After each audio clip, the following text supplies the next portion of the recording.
베트남의 활기 넘치는 도시 풍경에서 오토바이가 사라진다는 건 어쩌면 상상조차 하기 힘든 일일지도 모릅니다. 그런데 바로 이 결정이 지구 반대편 멀리 떨어진 일본 경제를 뒤흔들고 있다면 믿으시겠습니까? 베트남 정부가 전격적으로 발표한 오토바이 금지 선언, 이 충격적인 소식이 어떻게 일본 경제에까지 위기감을 들이우고 있는지 그 역설적인 상황의 전말을 지금부터 함께 파헤쳐 보겠습니다. 베트남에서 오토바이는 단순한 교통수단을 넘어 삶의 일부이자 생계의 동반자입니다. 통계에 따르면 베트남 인구의 90% 이상이 오토바이를 주된 이동수단으로 삼고 있다고 하죠. 호치민이나 하노이 같은 대도시의 출퇴근 시간에는 수많은 오토바이가 강물처럼 도로를 가득 메우는 장관을 연출하기도 합니다. 연간 300만 대 이상이 팔려나가는 세계 4위 규모의 거대한 오토바이 시장이 바로 이곳 베트남입니다. 그런데 더욱 놀라운 사실은 이 거대한 시장의 95% 이상을 혼다 야마하 같은 일본 기업들이 장악하고 있다는 점입니다. 베트남의 오토바이 정책이 곧 일본 기업들의 존립 문제와 직결될 수 있다는 이야기죠. 과연 베트남 정부는 이처럼 과감하고도 극단적인 결정을 내릴 수밖에 없었을까요? 그리고 이 결정은 일본 경제에 어떤 파장을 불러올까요? 이 거대한 경제적 충돌의 서막을 지금부터 자세히 들여다보겠습니다. 베트남 사회에서 오토바이는 단순한 이동수단을 넘어섭니다. 길거리에서 오토바이에 온 가족이 빼곡히 앉아 이동하는 모습, 혹은 엄청난 양의 짐을 싣고 달리는 오토바이를 흔히 볼 수 있죠. 이처럼 오토바이는 베트남 시민들의 일상과 생계를 지탱하는 필수적인 요소로 자리매김했습니다. 하지만 급격한 경제 성장과 도시화는 양면성을 띠고 나타났습니다. 눈부신 발전의 이면에는 심각한 도시 문제가 그림자처럼 드리워졌습니다. 특히 호치민과 하노이 같은 대도시들은 극심한 교통체증과 심각한 대기 오염으로 몸살을 앓고 있습니다. 매캐한 배기가스가 도시 스카이라인을 뿌옇게 뒤덮고 마스크 없이는 거리를 걷기 힘들 정도라고 합니다. 이러한 문제들이 더 이상 간과할 수 없는 수준에 이르자 베트남 정부는 2030년까지 오토바이를 전면 금지하겠다는 파격적인 정책을 발표하기에 이릅니다. 이는 단순히 교통 흐름을 개선하려는 차원을 넘어 미래 도시의 청사진을 그리는 과정에서 나온 불가피한 선택이었다고 볼 수 있습니다. 베트남 정부 관계자들은 이 정책을 통해 환경을 개선하고 대중교통 중심의 스마트 도시로 전환하겠다는 비전을 제시하고 있습니다. 과연 오토바이 없는 베트남 도시는 어떤 모습으로 변모하게 될까요? 그리고 이 변화의 물결은 또 어떤 예상치 못한 파급 효과를 가져올까요? 베트남 시민들에게 오토바이는 단순한 이동수단 그 이상이었죠. 좁은 골목길을 누비며 아이들을 학교에 데려다주고 시장에서 물건을 실어 나르며 가족의 생계를 꾸려나가는 그야말로 삶의 동반자였으니까요. 이런 오토바이를 전면 금지한다는 결정이 내려지자 베트남 사회 전체는 물론 멀리 떨어진 일본 경제까지 긴장하는 이유는 무엇일까요? 바로 베트남 오토바이 시장의 압도적인 규모와 그 시장을 장악하고 있는 일본 기업들의 독점적 지위 때문입니다. 동남아시아의 활기 넘치는 중심지 베트남은 연간 300만 대 이상의 오토바이가 팔려나가는 세계 4위 규모의 거대한 시장을 자랑합니다. 이 엄청난 규모의 시장에서 혼다, 야마하, 스즈키 같은 일본의 주요 오토바이 브랜드들이 무려 95%가 넘는 점유율을 차지하며 독점적인 위치를 굳건히 하고 있다는 사실 정말 놀랍지 않으신가요? 이들 일본 기업은 베트남 현지에 대규모 생산 공장을 세워 운영하고 있는데요. 이곳에서 수십만 명의 베트남 노동자들이 일자리를 얻고 있으며 오토바이 부품 생산부터 유통, 정비에 이르기까지 광범위한 관련 산업 생태계를 형성하며 베트남 경제에 깊숙이 뿌리내리고 있습니다. 베트남 시장은 단순히 매출을 올리는 곳을 넘어 일본 오토바이 제조사들에게는 미래 전략의 핵심 기지이자 동남아시아 전체를 아우르는 중요한 교두보 역할을 해왔습니다. 막대한 투자와 함께 성장해온 이 거대한 시장이 정부 정책 하나로 하루아침에 사라질 위기에 처하자 일본 기업들은 말 그대로 발등에 불이 떨어진 격이 되었죠. 엄청난 규모의 투자 손실은 물론이고 수십 년간 쌓아온 시장 지배력을 한순간에 잃을 수도 있다는 위기감에 휩싸였습니다. 이러한 상황 속에서 각 주체들은 자신들의 입장을 분명히 하고 복잡한 해법을 모색하고 있습니다. 베트남 정부는 오토바이 금지 정책이 미래 도시를 위한 불가피한 선택임을 강조합니다. 심각한 환경오염과 교통체증을 해결하고 현대적인 대중교통 시스템을 갖춘 스마트 도시로의 전환을 통해 시민들의 삶의 질을 향상시키겠다는 확고한 비전을 제시하고 있죠. 장기적인 관점에서 보면 이는 베트남의 지속 가능한 발전을 위한 중요한 발걸음이라고 볼 수 있습니다. 반면 일본 오토바이 제조사들은 위기를 단순히 받아들이기만 할 수는 없겠죠. 그들은 막대한 투자 손실을 최소화하고 시장에서 완전히 철수하는 대신 새로운 활로를 찾기 위해 다각적인 대응 방안을 강구하고 있습니다. 내연기관 오토바이 대신 전기 오토바이나 소형 전기차 같은 친환경 이동수단을 개발하여 베트남 정부의 정책 방향에 발맞추려 노력하고 있고요.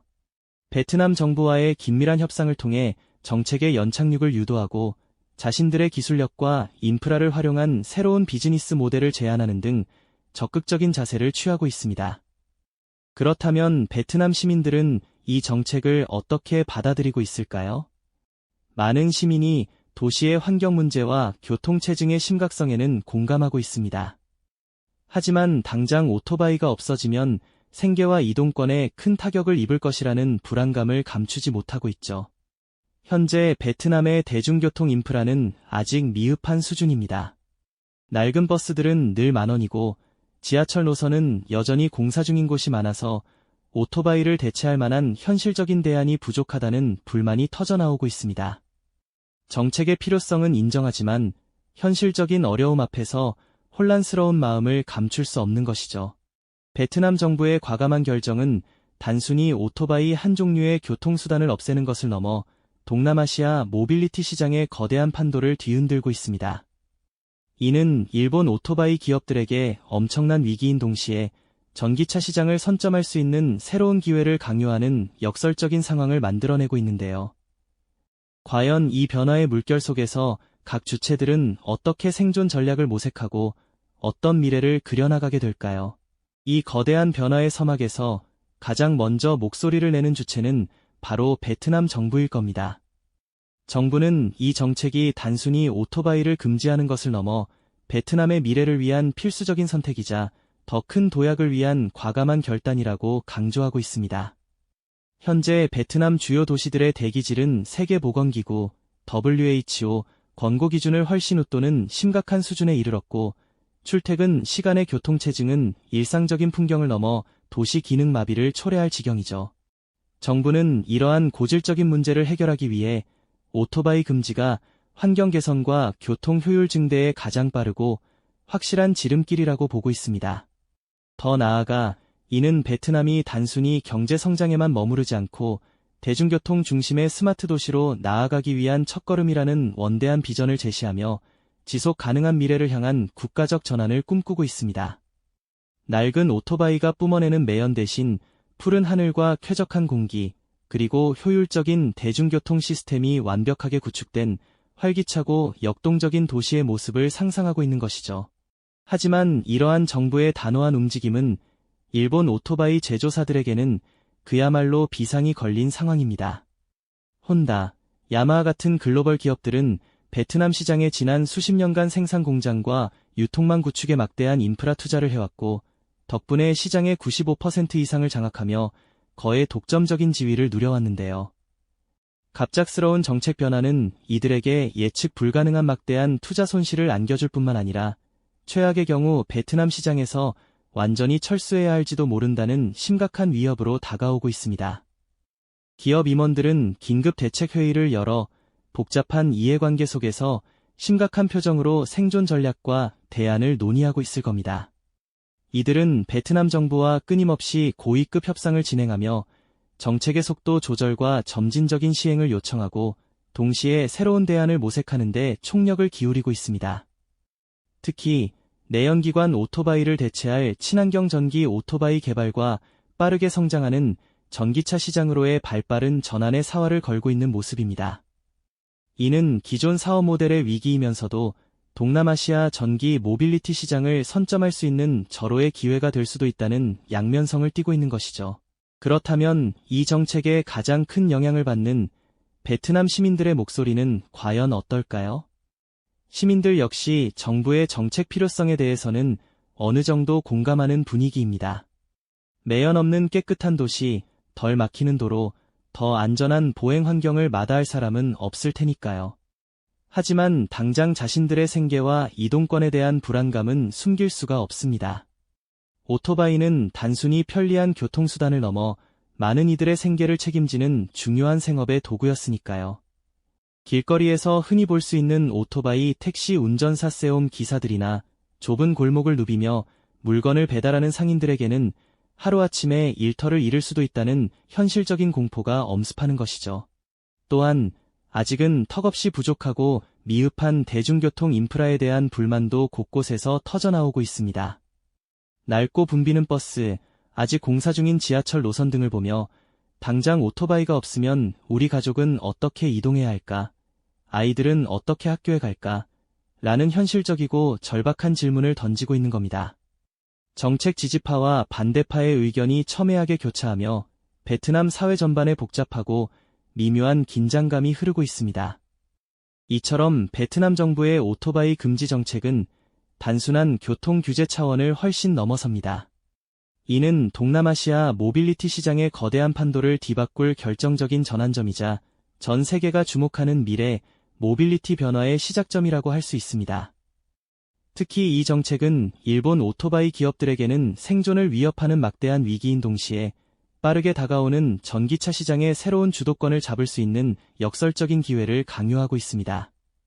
한 국가의 정책 결정이 이토록 예상치 못한 방식으로 글로벌 경제 지형과 특정 산업의 미래를 좌우하는 거대한 파급력에 우리는 놀라움을 금치 못할 겁니다. 과연 이 변화의 거대한 물결 속에서 각 주체들은 어떤 기민한 생존 전략을 모색하고 그들의 미래는 어떤 방향으로 흘러가게 될까요? 이 모든 상황은 단순한 경제 문제를 넘어 인류의 지속 가능한 삶과 미래, 모빌리티의 향방을 가늠하는 중요한 시험대가 될 것입니다. 이 거대한 물결 앞에서 우리는 한 국가의 정책 결정이 얼마나 광범위한 파급력을 가질 수 있는지 다시금 깨닫게 됩니다. 베트남 정부의 오토바이 금지 선언은 단순히 도로, 오토바이 수를 줄이는 교통 규제가 아니죠. 이는 동남아시아 전체 모빌리티 시장의 구조를 근본적으로 뒤흔들고 나아가 전 세계가 주목하는 미래 이동수단 변화의 신호탄이 되고 있는 겁니다. 마치 거대한 바다의 해류가 바뀌는 것처럼 이 정책은 지역 경제를 넘어 글로벌 산업의 흐름을 완전히 재편할 잠재력을 품고 있습니다. 특히 일본 오토바이 기업들에게는 그야말로 생존을 위협하는 거대한 쓰나미와 같습니다. 수십 년간 베트남 시장을 지배하며 쌓아올린 견고한 입지가 한순간에 흔들릴 위기에 처한 것이죠. 하지만 역설적이게도 위기 속에서 미래 전기차 시장의 새로운 주도권을 잡을 수 있는 뜻밖의 기회가 숨어 있을지도 모릅니다. 마치 낡은 껍질을 벗고 새로운 모습으로 거듭나야 하는 숙명처럼 말이죠. 내연기관 오토바이의 시대가 저물고 전기 모빌리티의 시대가 도래하는 이 전환점에서 일본 기업들은 과연 어떤 기민한 생존 전략을 펼쳐 보일까요? 그들의 미래는 어떤 방향으로 흘러가게 될지 전 세계가 숨죽이며 지켜보고 있는 상황입니다. 이 모든 상황은 단순히 경제적 이익이나 특정 기업의 존폐 문제를 넘어서는 의미를 가집니다. 인류가 지속 가능한 삶을 영위하기 위해 어떤 교통 시스템을 구축해야 할지, 그리고 급변하는 기술 환경 속에서 미래 모빌리티는 어떤 모습으로 진화해야 할지에 대한 중요한 질문을 던지고 있는 셈이죠. 베트남이라는 한 국가의 결정이 전 세계 모빌리티 산업의 미래를 가늠하는 거대한 시험대가 되고 있다는 사실에 우리는 놀라움을 금치 못할 겁니다. 과연 이 복잡한 변화의 물결 속에서 각 이해관계자들은 어떤 선택을 하게 될까요? 그렇다면 오늘 우리가 나눈 이야기가 지금 이 순간 우리에게 왜 중요할까요? 베트남의 오토바이 금지 정책은 단순히 한 나라의 교통 정책이 아닙니다. 이것은 동남아시아를 넘어 전 세계적으로 휘몰아치고 있는 모빌리티 혁명, 즉 내연기관에서 전기차로의 거대한 전환이라는 흐름을 상징적으로 보여주는 중요한 사례라고 할 수 있습니다. 마치 작은 나비의 날갯짓이 태풍을 일으키듯 베트남의 결정은 글로벌 모빌리티 시장에 상상 이상의 파장을 일으키고 있는 것이죠. 이러한 변화는 비단 일본 기업들만의 숙제가 아닙니다. 우리 경제와 기업들 역시 미래 모빌리티 시장의 흐름을 읽고 선제적인 전략을 수립해야 한다는 강력한 메시지를 던지고 있습니다. 전기차, 자율주행, 그리고 다양한 공유 모빌리티 서비스 등 새로운 기술과 비즈니스 모델이 끊임없이 등장하는 시대에 우리는 과연 어떤 준비를 하고 있는지 돌아보게 만듭니다. 과연 베트남의 도시는 오토바이의 물결 대신 전기차와 효율적인 대중교통 중심의 스마트 도시로 성공적인 변모를 이룰 수 있을까요? 그리고 혼다나 야마하 같은 일본의 유서 깊은 모빌리티 기업들은 이 거대한 위기 속에서 어떻게 새로운 기회를 포착하여 생존하고 또다시 글로벌 시장의 선두주자로 우뚝 설 수 있을까요? 이 모든 질문에 대한 답은 아직 미지수입니다. 하지만 한 가지 확실한 것은 미래 모빌리티의 지형이 지금 이 순간에도 빠르게 재편되고 있다는 사실이죠. 다음 이야기에서는 베트남의 잠재력 넘치는 전기차 시장을 더 깊이 들여다보고 나아가 한국 기업들이 이 새로운 시장에서 어떤 독점적인 기회를 포착하고 주도권을 잡을 수 있을지 심층적으로 분석해보는 시간을 가져보겠습니다. 여러분은 어떤 생각들을 가지고 계신가요? 이 변화의 흐름 속에서 어떤 미래를 상상하고 계신가요? 댓글로 여러분의 소중한 의견을 자유롭게 나눠주세요. 이 영상이 도움이 되셨다면 좋아요와 구독 부탁드립니다. 여러분의 응원이 제게 큰 힘이 됩니다. 다음 영상에서도 더 유용한 정보를 공유하겠습니다. 감사합니다.